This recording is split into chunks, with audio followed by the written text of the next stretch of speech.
In this video, we're going to take a look at hypothesis testing for zero correlation. So all that we want to do in this video is investigate how we can perform a hypothesis test for zero correlation. And before we start here, you're going to need two things. The first thing that you're going to need is either a scientific or a graphical calculator. Either is fine, but if you are using a scientific calculator, then you need to ensure that your calculator can find the value of the sample PMCC. If it can't, then you have a bit of an issue, because for a lot of these questions, you are going to be required to find the value of the sample PMCC yourself. And obviously using a calculator is a lot quicker than doing it by hand. Like I said, the first thing that you need then is either a scientific or a graphical calculator. And the second thing that you're going to need here is a formula booklet. So why do we need a formula booklet here? Well, we need it to find the critical values for our correlation coefficient. So we need it for the product moment coefficient. Okay. Now I'll come back to this in a little bit more detail later on once we've explained everything else. But like I said, this is what you should be looking for here in your formula book. So, as you've seen for previous hypothesis tests, we can perform either a one-tailed hypothesis test or a two-tailed hypothesis test. And the same is true for testing for zero correlation. So to begin with here, let's take a look then at a one-tailed hypothesis test. So let's look here at a one-tailed hypothesis test. So for a one-tailed hypothesis test, what we're doing here is we are testing whether or not the population PMCC, and we use the Greek letter rho to represent the population PMCC, we're testing whether rho is either greater than or less than 0. So in other words, we're testing for either positive correlation or negative correlation. So because this is a hypothesis test here, the first thing that we should do is define our hypotheses. So for H0, this will always be the same no matter whether this is a one-tailed or a two-tailed hypothesis test, so H0 is nice and straightforward. So like we said, we use the Greek letter rho here to represent the population PMCC. And in case you've not seen the Greek letter rho before, it's almost like a P that's been slanted a little bit. So it looks like this here, like that. And we say for H0, then that rho is equal to 0, okay, because we're testing here for zero correlation. And then for H1, we have two scenarios.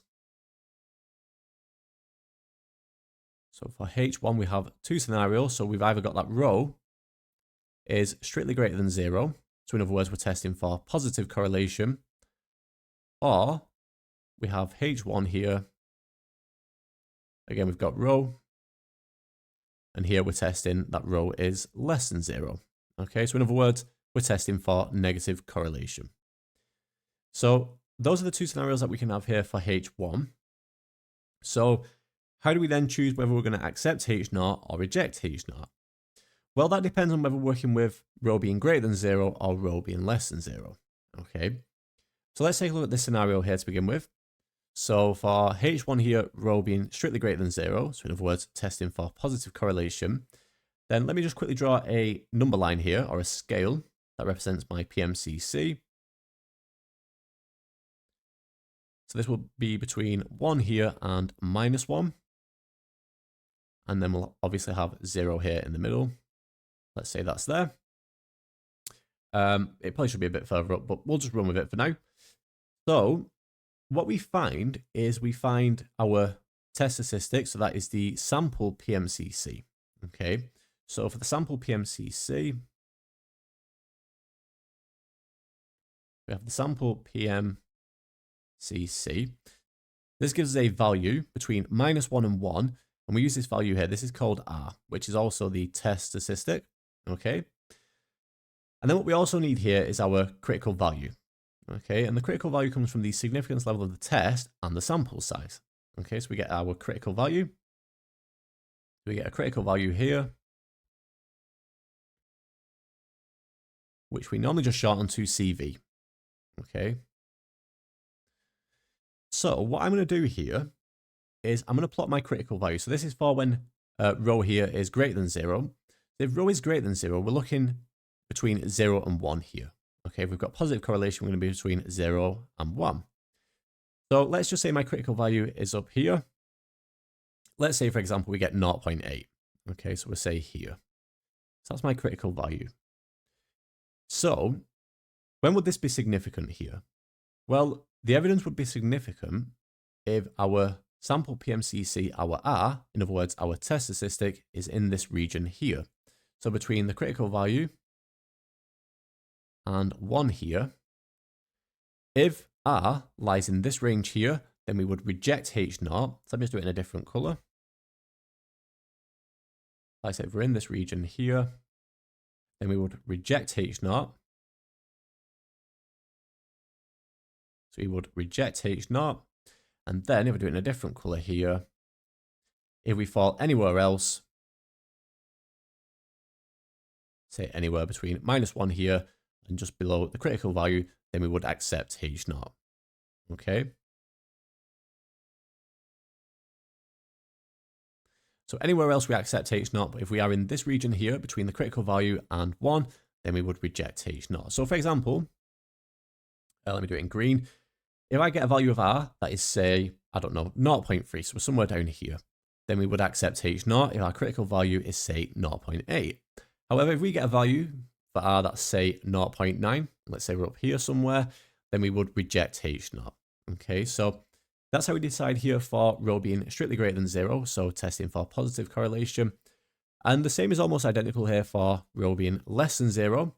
So let me just quickly demonstrate this as well. So for rho being less than 0 here, again, I draw my scale between -1 and 1. We'll have 0, say, in the middle.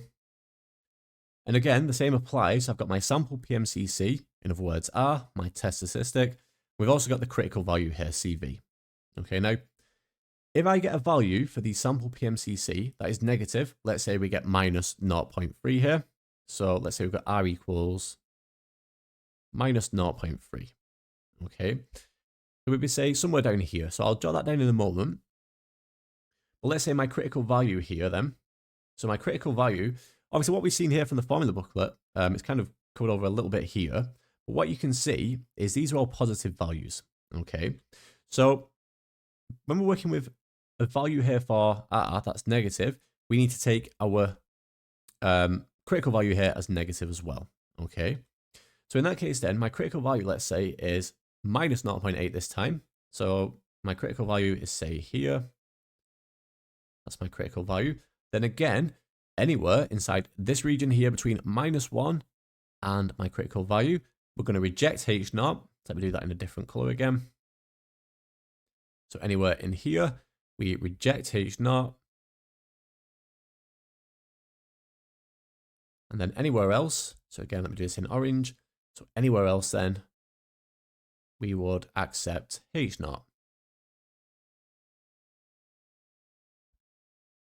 So like you can see, these two scenarios here are almost identical. It's almost like a mirror image of one another.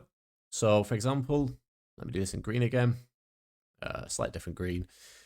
So let's say I get a value then of R, which is -0.3. So we say down here, then I would accept H0 here because we fall inside this region here.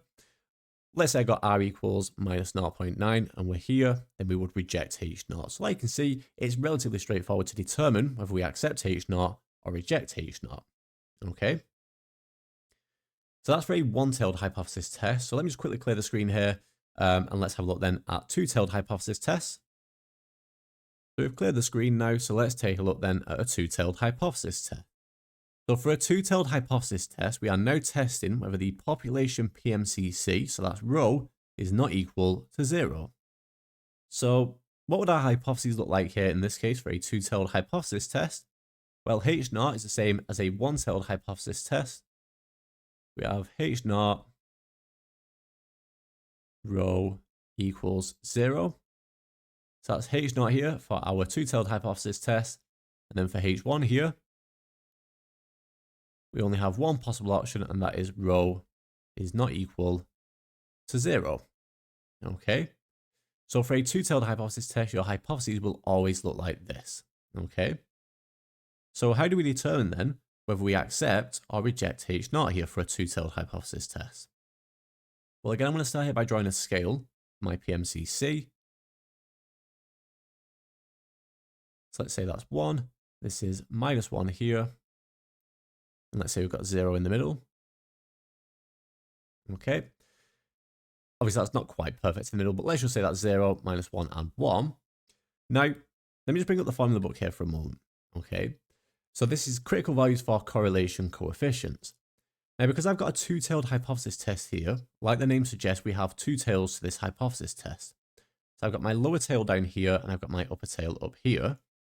So when I find a critical value, we take that as plus or minus. Okay, so how do we determine here the value then of our product moment coefficient? So in other words, our critical values. Well, what I do first is I take a look at the sample size. So let's say my test here has a sample size of 8. So in this case then, n equals 8. And let's say we're testing here at the 10% significance level. Okay, so we have a 10% significance level.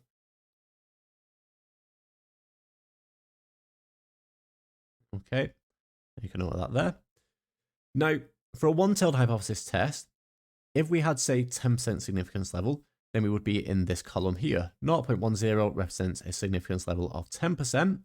Now, because we have a two-tailed hypothesis test, and we have two tails, we need to halve this value. So we're going to be in this column here. Okay, so we're going to be in this column here. And then the way that we choose the correct value here is by going across from our sample size. So because n equals 8 here, we go along this column, sorry, this row. And so we intersect then with this column here, and we obtain this value here. So 0.6215 would be our critical value here. So in this case, then the critical value, this would be plus or minus 0.6215. Okay. So if I mark this here then on my scale, let's say this is here, and then we've got this one here. So this here is minus 0.6215, and this is positive 0.6215. Because for a two-tailed hypothesis test, we're just accounting for any correlation here. So we need to test for both positive and negative correlation. Okay.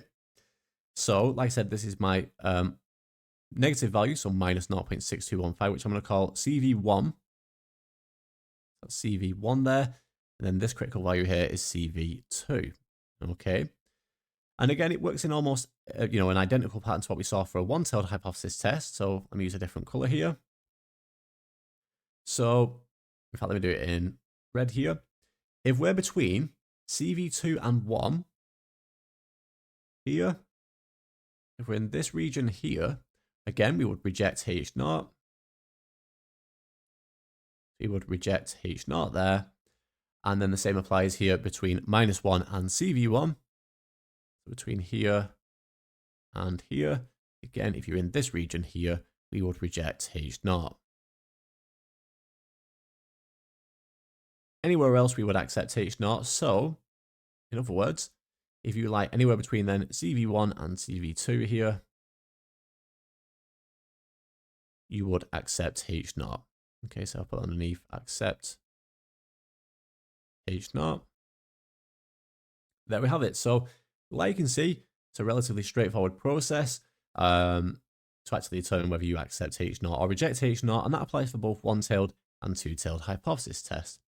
Once we've determined then whether we accept or reject H0, we should always give it a conclusion in context. Do not skip or omit this step here. It is really important that you actually give the conclusion and the conclusion in context. So rather than just saying reject H0 or accept H0, you need to explain what that means then for the context of the question. Okay. So like I said, are the sample PMCC, that's either given in the question, or usually you will need to evaluate this yourself. And like I said, you need a calculator to do so. Okay. And like I said, the other key fact here is the significance level. For a one-tailed, we don't half this. So if we were looking at 10%, it would be in this column here. However, like you've seen for a two-tailed hypothesis test, we need to half that. So it was in this column here, this for a 5% significance level. Okay. And there we have it. So I think that covers everything then for our introduction here to hypothesis testing for zero correlation. So what we're going to do now is take a look at some practice questions here for hypothesis testing for zero correlation. Starting off with question 1 here then, we're told that data is gathered for two variables, x and y, and is presented in the table below. I can see my table of values here for x and y. So for the first part here then, we're asked to use our calculator to find the value of the PMCC between x and y. So for part A then, using our calculator here, well, this will depend on what calculator you're using. whether that's a scientific or a graphical calculator. I'm using quite an old graphical calculator here. It's a Casio, but like I said, it is quite an old model. So if you're using a more up-to-date Casio graphical calculator, it should follow in pretty much an identical pattern, but there might be an extra option along the way. But either way, you should be able to get to the same point that I get to here. So if I walk you through how I do it on my calculator here, what I do is I go to the main menu, and then I go through stats mode. So once I'm in stats mode here, I get a number of different lists. So I get list 1, I get list 2, list 3, and so on. Okay. So for this question here, we're not concerned with anything past list 2. So list 3, list 4, list 5, and so on. We're not bothered about those. We're just concerned with list 1 and list 2. So for list 1 here, what I'm going to input then is my x values. So 3, 7, 4, 10, all the way up to my very last value of 10. So I get 3, 7, 4, and this keeps going here up to my last value, which is 10. Then we have list 2 here, and we repeat this method, but this time now with y values for list 2. It's going to be 20, 12, 18, all the way up to our very last value here of 5. So we've got 20, 12, 18, and again we keep going here to the very last value, which is 5. So once you do that correctly, so once you input the data correctly here, we can now find the value of the PMCC here between x and y. So what do we press here then to find the value of the PMCC? Well, the first thing that we press here is calc. So we press calc. Once you press that, you'll get 3 different options here. So on my calculator, what I get is 1 var, 2 var, and reg. So here we're going to press reg for regression. Once we press that, again, we're going to get a number of different options here at this time. The one that we want though is x. Okay, for linear regression. And then I get 2 options on my calculator. It might be slightly different on yours, but the one that we want here, in fact, it actually doesn't matter. But the one that I press is a plus bx. Okay, so I press a plus bx. But if you press the other one, so if you press ax plus b, it doesn't matter. They will both give you the same value of r. Okay, so they both give you the same product moment correlation coefficient. Now, if you do all this correctly here, what you should find then for r, we'll do it underneath. Therefore, r equals minus 0.735. So minus 0.735 there. And I've done that there to 3 significant figures. Okay. So there we have it. So that's the answer there to part A. Hopefully nice and straightforward. So for part B now, it says carry out a hypothesis test at the 1% significance level to determine whether there is correlation between x and y, and we need to state our hypotheses clearly. So the first thing to determine here is whether this is a one-tailed or a two-tailed hypothesis test. So if we read the question again here, we're asked to determine whether there is correlation between x and y. So it doesn't state whether this is positive correlation or negative correlation. We're just looking for correlation. So in this case here, this would be a two-tailed hypothesis test. So we've got H0 to begin with. Now remember for H0, this never changes. So we're looking now at rho here. This is my population PMCC, and this is equal to 0. So H0 is always the same, whether that's one-tailed or two-tailed. And then for a two-tailed hypothesis test here, we have H1. Again, we've got rho here. And now we're testing that this is not equal to 0. Okay. So we need a few different things here. I need my sample size. So in this case here, I've got 1, 2, 3, 4, 5, 6, 7, 8 data points. So n equals 8. Let me do it underneath just so it's consistent. So n equals 8. Okay. We need r. So r here is our test statistic. So r is equal to minus 0.735. Okay. And what we also need here is the critical value. So to find the value of the critical value, we need our formula booklet. So what I'm going to do here, I'm just going to show a snippet of the formula book just so we can find it here in real time. But if you want to do that yourself, that's absolutely fine. So here on the formula booklet, what you can see is I get a few different things. Now what I'm going to do is I'm just going to clear part A just so you can actually see this here in full.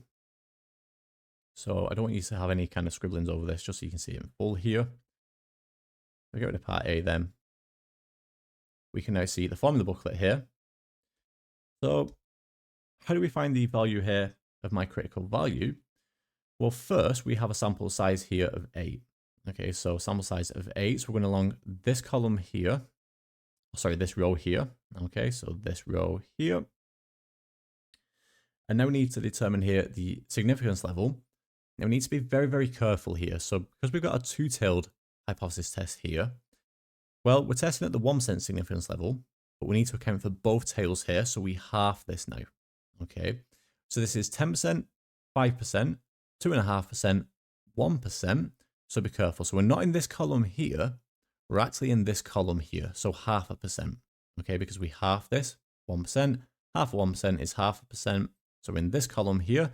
So all we do is just read along here from this row, and that tells us then that our critical value here will be 0.8343. Okay, so my critical value here is going to be plus or minus 0.8343. Okay, so why do I put plus or minus here? Well, because it's a two-tailed hypothesis test, we consider two different regions here then. So if I draw a diagram, it might make this a little bit easier to see what's going on. If I draw a number line here or a scale, got -1, 1, and 0, just like we did here in the introduction. Now, we're looking at two different regions here. So we're looking at 0.8343 to 1. So let me just say that's there. So this here is underneath 0.8343. Okay. So if we're in this region here, we reject. And then again here with the negative value here, so minus 0.8343 to -1, again, we would reject. Anywhere else, we will accept. Okay. So what we can see then is we have minus 0.735. So what we're considering now is the negative critical value here, minus 0.8343. So in this case here, our value is going to be, say, somewhere like here. Okay, so this here, this is minus 0.735. So because we fall outside of this region here, the region in which we reject H0, in that case, now we're going to accept H0. Okay. So what we say here then is, therefore, accept H0. Okay. Accept H0. We have insufficient evidence to suggest there is any correlation between the variables x and y. Now, normally you want a little bit more detail here with the conclusion. However, like you can see with this question here, it is quite light in detail. We're literally just given two variables, x and y. We're given the table for those two variables, and that is literally it. There's no more context to the question. Okay. So what we're going to say here then is accept H0. There is insufficient evidence. So there's insufficient evidence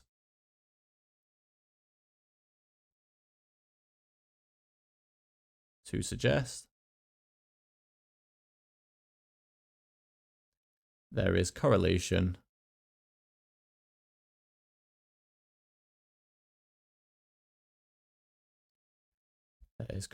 between the variables x and y.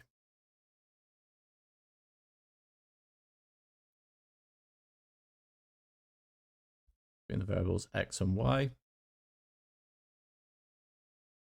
And there we have it. Now I kind of missed it here, but what I would do is I would just show that our test statistic here, minus 0.735, is bigger than minus 0.8343, and that's why we've accepted. So we'll do it over here.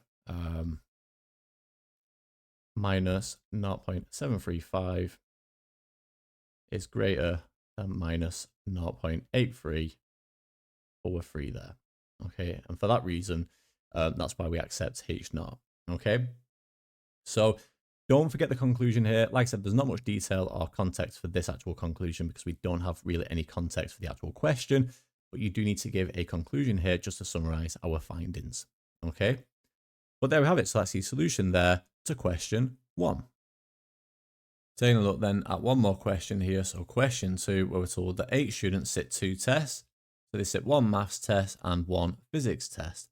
Their marks are presented in the table below. So I can see the results then for the maths test and the same then for the physics test here. So for the first part, part A, we want to find the PMCC for these data, giving our answer to 3 significant figures. And again here for finding the PMCC, we simply want to use our calculator. So again, what I'm going to do here is go into stats mode. Once I'm in stats mode, then I need to input the data correctly. So in list 1, what I'm going to input here is the math results. So for list 1 then, like we said, we're going to input the math results here. So it'll be 30, 18, 35. And we keep going here until we get to the very last value of 20. I get 30, 18, 35. And again, we just keep going here until we get to the very last value, which is 20. We get to 20 there. We then do the same here for list 2. We have list 2 here. And now we repeat this here, but now for the physics results, I'm going to get 24, 14, 17. And again, so we get to the very last value of 14. 24, 14, 17, and so on. Until we get to 14 there. Okay. And again, we now need to find the value of the PMCC. So once you've inputted all the data correctly, you can then do that. So what do we press here again? So we click calc. So calc. Once you do that, you get a few different options. So we now press reg here for regression. So regression. Then I want X here. We click X. And then once you do that, you get a few different options here, or a couple of different options. And again, it doesn't matter which one you press here. I always press A plus BX. So A plus BX there.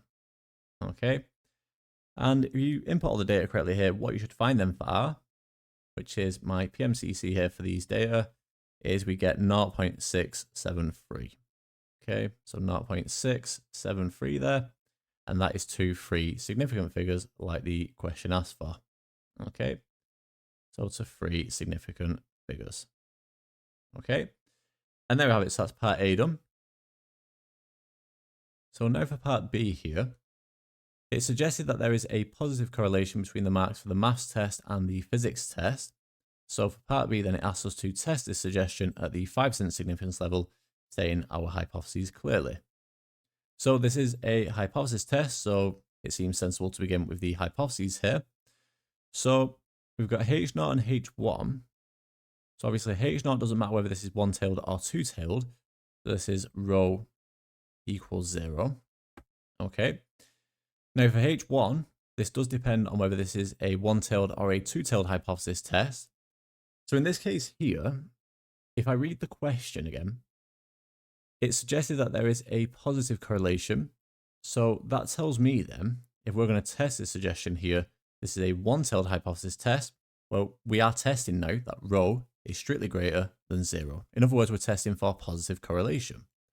So H1 here is rho is strictly greater than 0. Okay. So that gives us our hypotheses there. Again, we need a few different things now. So I need my sample size here. So that's n. So we have 8 students, so n equals 8. We now need the critical value here and R. So R is 0.673. So that's my test statistic. So R on my test statistic here is 0.673. We calculated that in part A, so that's fine. And then for my critical value, again, you're going to need a formula book to evaluate this. So let me just quickly get rid of this top right here for part A, just so we can see the formula book here. Okay, so get rid of these like so. This should cover it. There we have it. So I'll go back to my pen as well. So now using our formula book here. So critical values for the correlation coefficient. I didn't mention it for the previous one, but obviously always make sure that you work in with this left-hand side here. This is for something completely different here on the right-hand side. So Spearman's coefficient is not the same thing, so ignore this. I'm only concerned with the left side here of the tables. So sample size here is n equals 8. So we're in this row here again. Okay. Now, what is our significance level here? Well, we are working at a 5% significance level.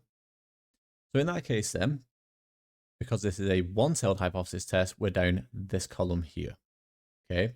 If it was a two-tailed hypothesis test, we would halve this here and we'd be down 2.5%. But because it's one-tailed, we don't need to halve this. So we are down this column here. Okay.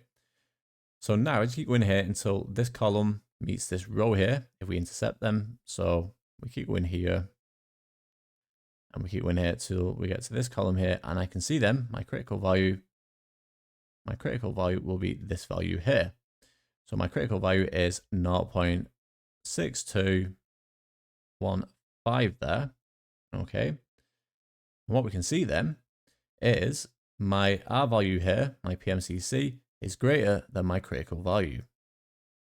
So in this case here, 0.673 is larger than 0.6215. So what does this mean here?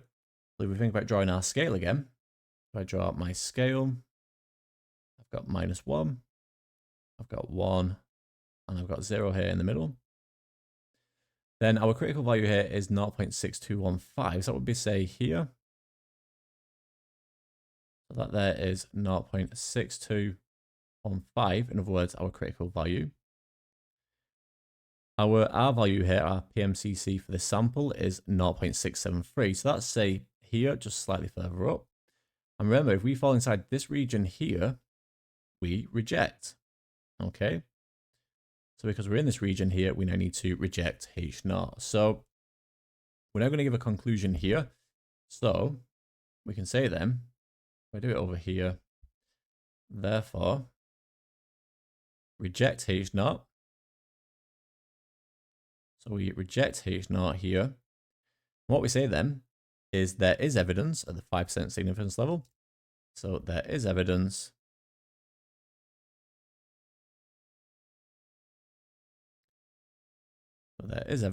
at the 5% significance level. So this always takes quite a bit of time to write. Significance level to suggest a positive correlation